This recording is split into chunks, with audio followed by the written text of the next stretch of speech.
de la révolution a sonné. Écoutez ce discours qui fait donc, écoutez ça. Mais ce que vous appelez problème, Monsieur Trump, c'est notre refus de continuer à nous taire. Vous venez d'un pays qui se vante de liberté, mais vous avez soutenu des systèmes qui nous ont privés de notre liberté. Vous parlez de souveraineté nationale, mais vous refusez la souveraineté africaine. Expliquez-moi, Monsieur Trump, la souveraineté est-elle un privilège réservé à l'Occident? Quand l'Afrique décide seule, vous parlez de menaces. Quand l'Afrique change de partenaire, vous parlez de danger mondial. Quand l'Afrique dit non, vous parlez de sanctions. Ce langage-là, nous le connaissons depuis trop longtemps. Monsieur Trump, vous n'êtes pas le premier dirigeant occidental à nous regarder de haut. Et vous ne serez pas le dernier à être surpris. Car ce que vous appelez instabilité, c'est en réalité un peuple qui se réveille. Pendant des décennies, vos pays ont décidé à notre place quoi produire, à qui vendre, comment nous défendre et même qui devait nous gouverner. Et quand nous osions poser des questions, vous répondiez par des pressions. Aujourd'hui, je vous le dis calmement, mais fermement. Cette époque est terminée. L'Afrique n'est plus une arrière-cour. L'Afrique n'est plus un pion. L'Afrique n'est plus un continent à gérer à distance. Monsieur Trump, vous aimez les murs. Nous construisons des consciences. Et une conscience éveillée est plus dangereuse pour un empire que n'importe quelle arme. Ce que vous voyez aujourd'hui au Burkina Faso, ce n'est pas un accident, ce n'est pas une parenthèse, ce n'est pas une provocation, c'est le début. Monsieur Trump, vous et ceux qui pensent comme vous, croyez toujours que l'Afrique tremble dès que le mot sanction est prononcé. Vous pensez que fermer un robinet financier suffit à faire plier un peuple. Mais dites-moi, qu'avez-vous fait de notre obéissance passée? Nous avons obéi, nous avons signé, nous avons suivi vos recommandations, vos plans, vos réformes. Et en échange, plus de pauvreté, plus de dépendance, plus de chaos. Alors aujourd'hui, Monsieur Trump, quand vous agitez la menace de sanctions, vous nous menacez de quoi exactement? De continuer à souffrir comme avant. Vous nous dites, si vous désobéissez, nous allons vous isoler. Mais isoler de quoi? D'un système qui nous exploite, d'un commerce qui nous appauvrit, d'une aide qui nous enchaîne. Votre isolement ressemble à une libération. Monsieur Trump, vous venez d'un pays qui a grandi en défiant un empire. Vous devriez comprendre cela. Mais quand l'Afrique fait la même chose, vous appelez cela du danger, de l'irresponsabilité ou du radicalisme. Pourquoi ce qui est héroïque chez vous devient criminel chez nous? Vous parlez d'ordre mondial, mais cet ordre n'a jamais été juste. Il a été construit sans nous, contre nous et sur nos ressources. Or, un ordre injuste ne mérite pas d'être respecté. Quand vous menacez l'Afrique, vous révélez une vérité simple. Vous avez peur de notre indépendance, pas de nos armes, pas de nos discours, mais de notre liberté de choix. Monsieur Trump, regardez bien ce qui se passe. Des peuples qui n'avaient plus rien à perdre ont décidé de ne plus rien céder.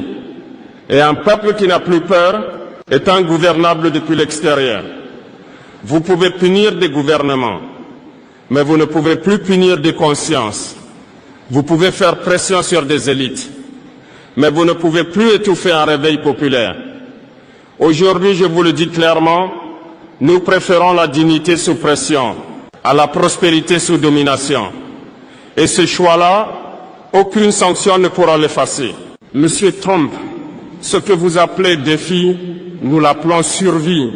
Et quand un peuple lutte pour sa survie, il ne recule plus. Monsieur Trump, vous accusez souvent l'Afrique d'être pauvre, instable, dépendante. Mais vous oubliez toujours de dire pourquoi. Vous parlez de corruption, mais vous oubliez qui a acheté nos dirigeants. Vous parlez de chaos, mais vous oubliez qui a tracé les frontières du chaos. Vous parlez d'échec, mais vous oubliez qui a vidé nos richesses. Soyons clairs, Monsieur Trump, l'Afrique n'a pas été pauvre par hasard. Elle a été rendue pauvre par un système organisé, hors uranium, pétrole, hors cobalt, cacao, coton. Tout est sorti d'Afrique. Mais la prospérité, elle est partie ailleurs. Expliquez-moi alors comment un continent aussi riche peut-il rester pauvre sans un pillage massif? Vous avez pris nos matières premières à bas prix. Vous les avez transformées chez vous. Puis vous nous les avez revendues plus cher. Et ensuite, vous avez osé nous donner des leçons de gestion. Monsieur Trump, ce n'est pas de l'économie. C'est un hold-up légalisé. Quand l'Afrique demande justice, vous parlez de populisme. Quand l'Afrique demande réparation, vous parlez de passé. Quand l'Afrique demande l'égalité, vous parlez de menaces. Mais le vrai danger, ce n'est pas notre discours. Le vrai danger, c'est que la vérité commence à circuler. Vous dites que nous ne savons pas nous gouverner. Mais comment gouverner librement quand chaque décision stratégique doit être validée à l'étranger? Quand nous nationalisons, vous criez au scandale. Quand nous reprenons le contrôle, vous parlez de radicalisation. Pourquoi, Monsieur Trump? Parce que vous perdez le contrôle. Pendant des décennies, vous avez décidé qui était fréquentable en Afrique. Un dirigeant docile était démocrate. Un dirigeant indépendant devenait dictateur. Ce langage-là, les peuples africains ne l'acceptent plus. Monsieur Trump, vous avez pillé nos terres, nos ressources et parfois même nos rêves. Et maintenant que nous disons stop, vous nous accusez d'être ingrats. On ne remercie pas un pillard, on lui met fin. L'Afrique ne vous doit rien. C'est vous qui avez une dette morale envers elle. Et cette dette, elle n'est pas seulement financière, elle est historique, elle est humaine. Ce que vous voyez aujourd'hui, Monsieur Trump, ce n'est pas une révolte passagère, c'est un règlement de compte avec l'histoire. Monsieur Trump, si vous croyez encore comprendre l'Afrique, c'est parce que vos interlocuteurs vous ont menti. Ils vous ont dit que tout allait bien. Ils vous ont dit que les peuples étaient calmes. Ils vous ont dit que la rue était sous contrôle. Mais ces hommes ne parlaient pas au nom de leur peuple. Ils parlaient pour protéger leurs privilèges. Pendant des années, vous avez choisi vos alliés africains, non pas pour leur légitimité, mais pour leur docilité. Un dirigeant qui obéit était un partenaire fiable. Un dirigeant qui résistait devenait un problème. Voilà votre grille de lecture. Monsieur Trump, vos alliés africains vous ont vendu une illusion, celle d'un continent soumis, fatigué, résigné. Ils vous ont caché la colère. Ils vous ont caché l'humiliation quotidienne. Ils vous ont caché la rage silencieuse. Parce que cette vérité aurait menacé leur place et la vôtre. Ces élites ont appris à parler votre langage, à fréquenter vos salons, à signer vos accords. Mais elles ont oublié une chose essentielle. Un peuple peut se taire longtemps, mais il n'oublie jamais. Aujourd'hui, Monsieur Trump, vous découvrez une Afrique que vos alliés ne vous ont jamais montrée. Une Afrique qui n'applaudit plus. Une Afrique qui ne se contente plus de miettes.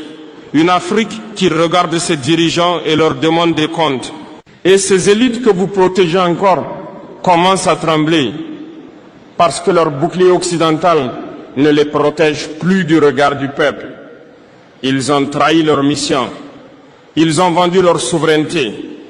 Ils ont confondu pouvoir et soumission. L'histoire n'est pas tendre avec les traîtres.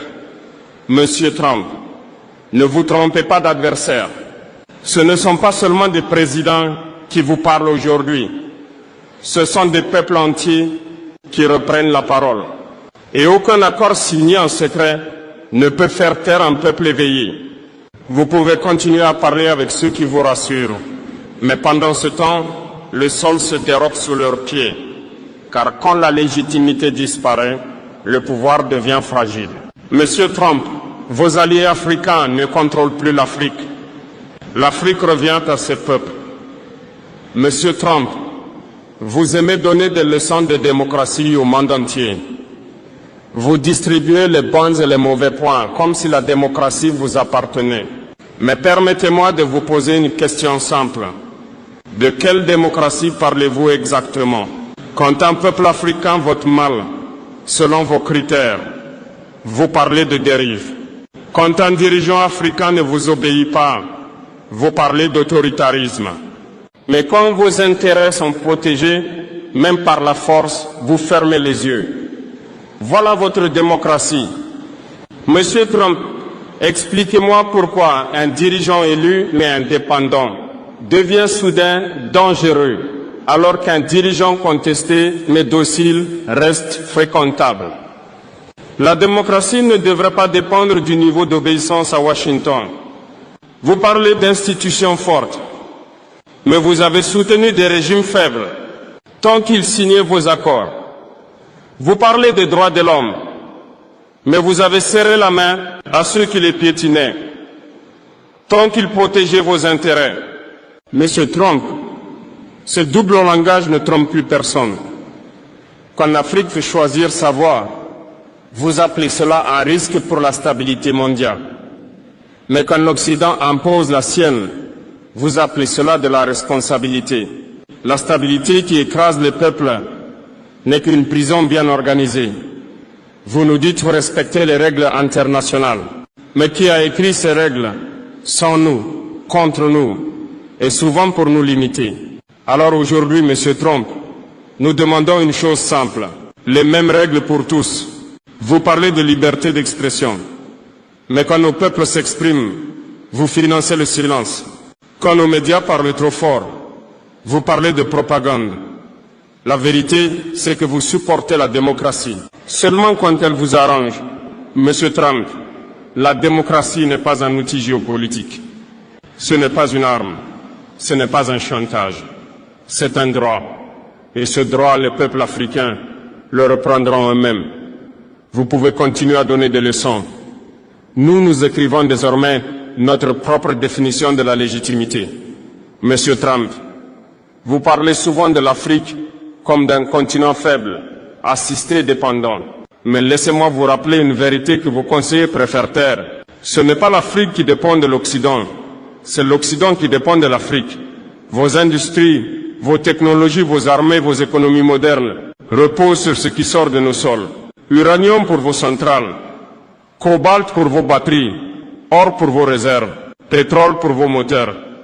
Alors dites-moi, Monsieur Trump, qui dépend vraiment de qui? Vous nous appelez pauvres parce que vous regardez nos comptes, pas nos ressources. La pauvreté africaine n'est pas un manque de richesse, c'est un excès de pillage. Pendant des décennies, vous avez organisé notre rôle. Produire brut, exporter à bas prix, acheter cher. Un système parfait pour vous. Mais aujourd'hui, Monsieur Trump, ce système se fissure. Quand nous parlons de transformation locale, vous parlez d'inquiétude des marchés. Quand nous parlons de souveraineté économique, vous parlez de rupture des équilibres. Mais ces équilibres n'étaient équilibrés parce qu'une Afrique qui transforme ne mendie plus. Une Afrique qui maîtrise ne se soumet plus. Voilà votre vraie peur. Monsieur Trump, vous aimez parler de rapport de force. Alors parlons-en honnêtement. Si l'Afrique s'arrête une semaine, le monde tremble. Si l'Afrique transforme sur place, les chaînes de valeur changent. Si l'Afrique négocie ensemble, les prix montent. Ce n'est pas une menace, c'est un fait économique. Vous nous avez habitués à nous voir comme des fournisseurs dociles. Mais un fournisseur qui prend conscience de sa valeur change toujours les règles. Monsieur Trump, l'Afrique n'est pas faible. Elle a été empêchée. Et ce que nous faisons aujourd'hui, ce n'est pas provoquer le monde. C'est rééquilibrer l'histoire. Préparez-vous à une Afrique qui négocie, qui transforme et qui décide. Parce que cette Afrique-là n'est plus pauvre. Elle est libre. Monsieur Trump, si je suis honnête avec vous, ce qui vous inquiète vraiment, ce n'est ni le Burkina Faso, ni un président africain en particulier. Ce qui vous fait peur, c'est l'Afrique unie. Tant que nous étions divisés, vous étiez à l'aise. Tant que chaque pays négociait seul, vous dictiez les conditions. Tant que nous nous méfions les uns des autres, vous étiez tranquilles. La division a toujours été votre meilleur allié. Vous avez encouragé les rivalités, exploité les différences, instrumentalisé les conflits. Parce qu'une Afrique fragmentée est facile à gérer. Mais une Afrique solidaire, devient incontrôlable depuis l'extérieur. Monsieur Trump, regardez ce qui se passe aujourd'hui. Les peuples africains commencent à se reconnaître dans la lutte des autres. Un nom prononcé ici résonne ailleurs. Une rupture assumée ici donne du courage ailleurs. Et cela, vous ne pouvez pas le sanctionner. Vous avez toujours préféré parler à l'Afrique en morceaux. Un pays contre un autre. Un dirigeant contre son voisin. Mais cette méthode vieillit mal. Car quand les peuples changent, quand les consciences circulent, les frontières mentales tombent. Monsieur Trump, l'unité africaine ne signifie pas la haine. Elle signifie la fin du chantage. Une Afrique unie, c'est une Afrique qui négocie en bloc, qui fixe ses conditions, qui protège ses intérêts. Exactement ce que font les grandes puissances. Pourquoi ce qui est normal pour vous serait-il dangereux pour nous? Quand vous parlez d'alliance, vous parlez de stratégie. Quand nous parlons d'unité, vous parlez de menaces. Ce 2 poids, 2 mesures ne tient plus. Monsieur Trump, vous savez très bien que le jour où l'Afrique parlera d'une seule voix, le monde ne pourra plus l'ignorer. Et ce jour approche. Vous pouvez tenter de freiner ce mouvement. Vous pouvez tenter de le discréditer. Mais vous ne pouvez pas empêcher des peuples de se reconnaître un destin commun. L'Afrique n'est pas en train de se radicaliser. Elle est en train de s'organiser. Et un continent qui s'organise n'accepte plus d'ordre. Monsieur Trump, chaque fois que l'Afrique a voulu décider seule, vous avez sorti le même mot, sécurité. La sécurité comme justification, la sécurité comme prétexte, la sécurité comme laisse. Vous nous avez dit, sans nous, vous serez en danger. Sans nos bases, vous serez instable. Sans nos armées, vous sombrerez. Mais regardons les faits, Monsieur Trump. Là où votre présence militaire a duré le plus longtemps, la paix n'est jamais arrivée. Des bases partout, des conseillers partout, des opérations partout. Et pourtant, le terrorisme s'est étendu. L'insécurité s'est enracinée. Les peuples ont continué à mourir. Alors expliquez-nous, de quelle sécurité parlez-vous? Vous avez transformé nos territoires en zones d'opération, nos populations en statistiques, nos drames en dossiers stratégiques, mais jamais en solutions durables. Monsieur Trump, vous avez confondu protection et contrôle. Vous avez armé certains, désarmé d'autres. Soutenu des forces quand elles vous servaient, puis les avez abandonnées. La sécurité à géométrie variable ne protège pas les peuples. Quand l'Afrique décide de reprendre la main sur sa défense, vous parlez de danger. Quand l'Afrique refuse des accords déséquilibrés, vous parlez d'irresponsabilité. Mais quelle est la vraie irresponsabilité, Monsieur Trump? Dépendre éternellement de forces étrangères ou construire sa propre capacité. La sécurité ne se sous-traite pas, elle se construit avec les peuples, pour les peuples. Et cela, aucune puissance extérieure ne peut le faire à notre place. Vous avez utilisé la peur pour rester indispensable. Mais la peur s'use. Et aujourd'hui, elle ne fonctionne plus. Monsieur Trump, l'Afrique ne rejette pas la coopération. Elle rejette la tutelle. Nous voulons des partenaires, pas des tuteurs. Des échanges, pas des ordres. Ce que vous appelez perte d'influence, nous l'appelons reprise de souveraineté. Et cette souveraineté, elle ne se négocie plus à huis clos. Monsieur Trump, vous parlez souvent de l'Afrique comme d'un continent passif, un continent où les décisions viennent d'ailleurs. Mais vous oubliez une vérité fondamentale. L'avenir appartient à notre jeunesse. Vous avez cru que les jeunes resteraient silencieux. Vous avez cru que la fatigue et la pauvreté les soumettraient. Vous avez cru que la dépendance endormirait leur courage. Vous vous êtes trompé. Aujourd'hui, la jeunesse africaine ne demande pas seulement un emploi. Elle ne demande pas seulement des aides. Elle demande d'être respectée, d'être entendue et d'être maîtresse de son destin. Monsieur Trump, cette jeunesse a accès à l'information. Elle voit vos manipulations. Elle connaît vos doubles standards. Elle sait que la souveraineté est le chemin de la dignité. Et elle est prête à se lever. Vous avez longtemps compté sur nos générations pour reproduire le passé, pour accepter le compromis que vous avez orchestré, pour avaler les humiliations en silence. Mais cette génération ne reproduira rien. Elle inventera, elle créera, elle décidera. Monsieur Trump, vos sanctions, vos menaces, vos leçons n'impressionnent plus la jeunesse africaine. Elle l'inspire, elle renforce sa volonté et elle leur dit, vous avez trop obéi, vous avez trop cédé, maintenant c'est à nous de parler.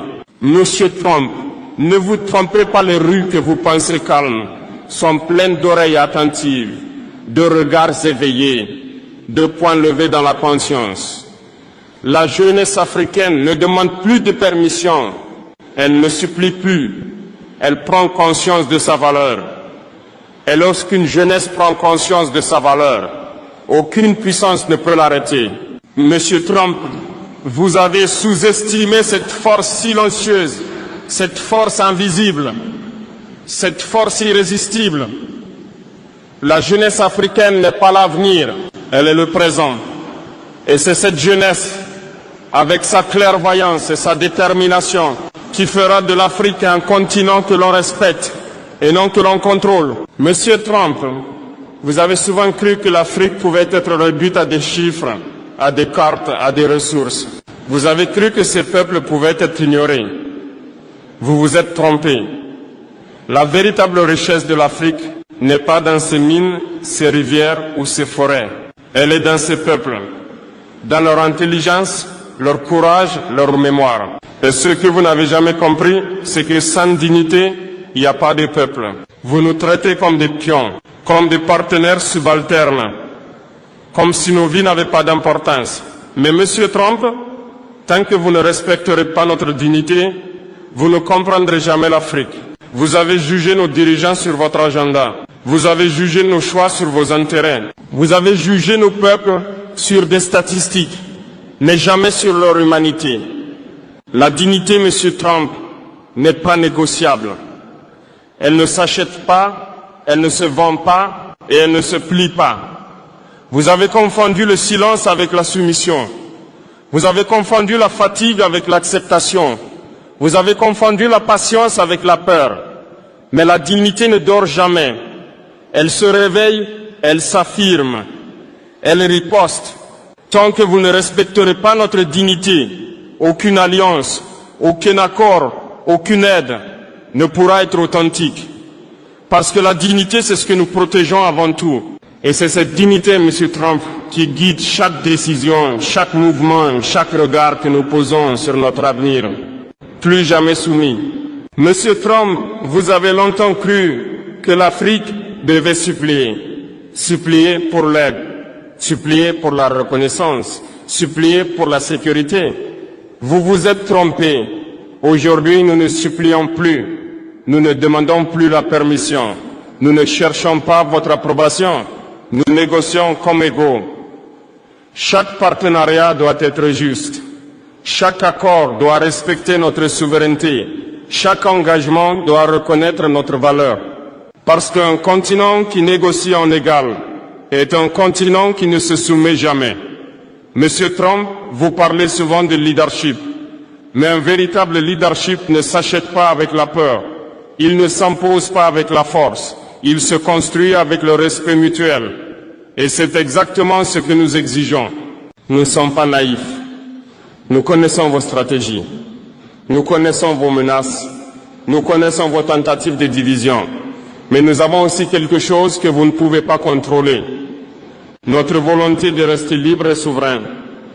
Nous sommes prêts à parler, prêts à collaborer, prêts à échanger. Mais jamais comme des subalternes, jamais comme des supplieurs, jamais comme des peuples soumis. Vous pouvez continuer à brandir vos sanctions, vos menaces, vos leçons. Mais nous n'y répondons plus par la peur. Nous y répondons par la force de notre unité, par la force de notre conscience et par la force de notre dignité. Plus jamais soumis, nous négocions en égaux. Nous décidons de notre destin. Monsieur Trump, et à tous ceux qui croient encore que l'Afrique peut être ignorée, aujourd'hui nous parlons, aujourd'hui nous revendiquons, aujourd'hui nous existons pleinement. Pendant trop longtemps, l'Afrique a été silencieuse. Pendant trop longtemps, elle a subi. Pendant trop longtemps, ces peuples ont été méprisés. Mais ce silence est terminé. Nous ne cherchons pas à provoquer, nous ne cherchons pas la confrontation, nous cherchons la justice, nous cherchons le respect, nous cherchons notre place dans le monde, pas sous vos règles, mais selon nos valeurs et notre dignité. Monsieur Trump, ce que vous appelez défi, nous l'appelons affirmation. Ce que vous appelez menace, nous l'appelons liberté. Ce que vous appelez instabilité, nous l'appelons renaissance africaine. L'Afrique n'est plus une arrière-cour. L'Afrique n'est plus un territoire à contrôler. L'Afrique n'est plus un continent à diviser. L'Afrique parle et le monde doit écouter. La jeunesse africaine, les peuples éveillés, les dirigeants déterminés, tous sont unis dans cette ambition. Nous ne reculerons pas, nous ne céderons pas. Nous ne serons jamais soumis. Rien de tout cela ne peut arrêter un continent qui reprend sa voie. Aujourd'hui, l'Afrique écrit son histoire. Aujourd'hui, l'Afrique redéfinit sa place dans le monde. Aujourd'hui, nous disons haut et fort, plus jamais soumis. Ce n'est plus seulement un message pour un président. C'est un message pour le monde entier. L'Afrique décide. L'Afrique agit. L'Afrique est libre. On se dit à la prochaine, je crois que vous avez donc kiffé. Merci pour ceux-là qui continuent à soutenir cette église médiatique parce que vous savez, cette église médiatique continue dans la même allure, dans la même émission, dans la même ligne éditoriale. Et nous remercions les églisiens qui paraissent aimants, qui paraissent visionnaires parce qu'il tient déjà à vous le redire que cette église médiatique est dans une vision en une autre pareille. Ceux-là qui viennent donc de regarder la vidéo, n'oubliez surtout pas de laisser les commentaires, de laisser les likes et de partager massivement dans tous les groupes WhatsApp, Telegram, Instagram, Facebook, TikTok, Snapchat, parce que cette église médiatique est en train de vous proposer des choses qui optent beaucoup plus pour la révolution. On se dit dans la prochaine, c'est la vista. Bisous là-bas les gars. Bon.